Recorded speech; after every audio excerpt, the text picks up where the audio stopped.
This is Parthogenesis Love, and I want to talk to you about the path to ego death and spiritual efficiency. As seekers of truth and fellow travelers on this wondrous journey of life, I want to talk to you about a profound truth that transcends the boundaries of culture, religion, and philosophy. It is a truth that has been spoken by mystics, yogis, and sages for thousands of years, and it is a truth that I believe can set us free from the grip of our fears, our anger, our worries, and the many distractions that cloud our perception of the world. It is the understanding that when we let go of our attachment to the ego, that when we surrender to the universe, that when we embrace the wisdom of ancient practices, we become incredibly efficient in living out our true purpose. In traditions of Buddhism, Hinduism, yoga, and spirituality in general, we find a common thread, one that teaches us that the mind, when left unchecked, becomes the source of much suffering. The Buddha spoke of dukkha, the suffering that arises from craving, attachment, and the constant identification with the self. In the teachings of yoga, we learn that the ego, or the ahamkara, creates a false sense of separation from the world and the divine. It convinces us that we are separate, that we are our thoughts, our desires, and our fears. But the truth, my friends, is far more expansive. Imagine for a moment that you are not the person you believe yourself to be. You are not the name you carry, nor the roles you play. You are not the sum of your past experiences or the products of your thoughts. You are the observer, the witness, the consciousness that watches these fleeting dreams and these dramas unfold. When you come to this realization, you experience what some call ego death. This is not a loss, but rather a liberation from the narrow confines of the self. The ego is the part of us that needs to be seen, needs to be validated, needs to be right, and needs to win. But when we let go of the ego, we realize that we do not need others' approval to feel complete. We do not lose our cool when someone disrespects us because we recognize that their actions have no bearing on our true essence.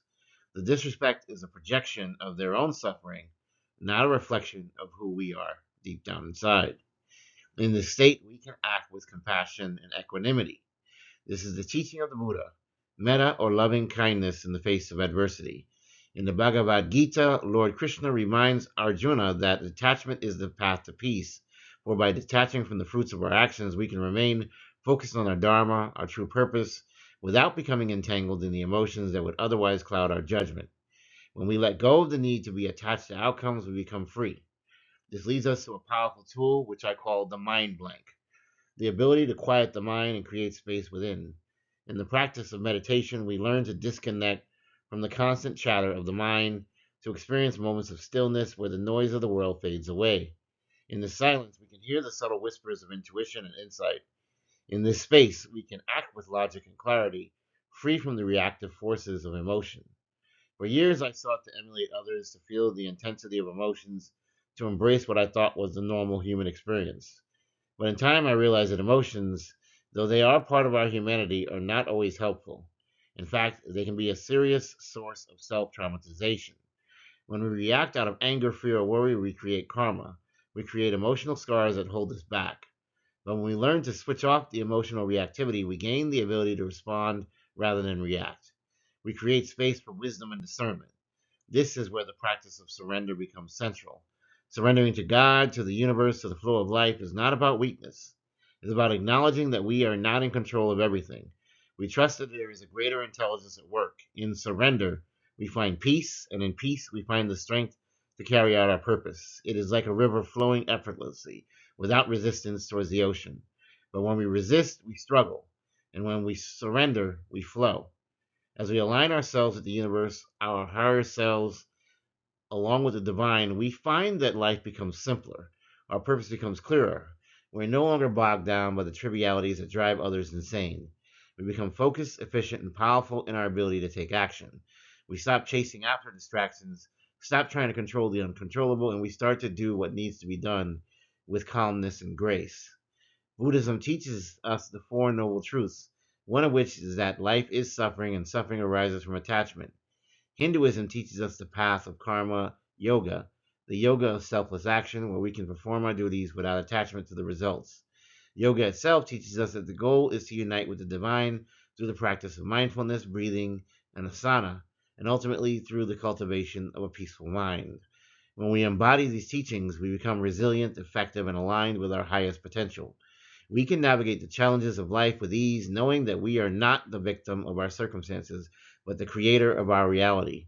We know that the universe is on our side when we let go of our ego, when we align our actions with our true purpose, and when we trust in the wisdom that flows from a mind free of distraction. So I invite you today to let go of the story of who you think you are. Step back from the roles you play. Embrace the silence, surrender to the flow, and watch as you become more focused, more clear, and more aligned with your true purpose. Ego death is not the end. It is the beginning of a life lived with wisdom, peace, and incredible efficiency. Though this might be a very short speech, I think that if you unwrap the concepts that you have found within, you will be better served and you will find that you will be in your purpose. If you like this message, please like, share, and subscribe. If you're new here, welcome aboard. It's a safe space. If you're returning, I'm glad that you're back. In the name of the Most High God, I wish you health, wealth, prosperity, and abundance, blessings and protection if you so deserve it, and clarity and peace of mind so that you too can be reaching your highest potential. Take care.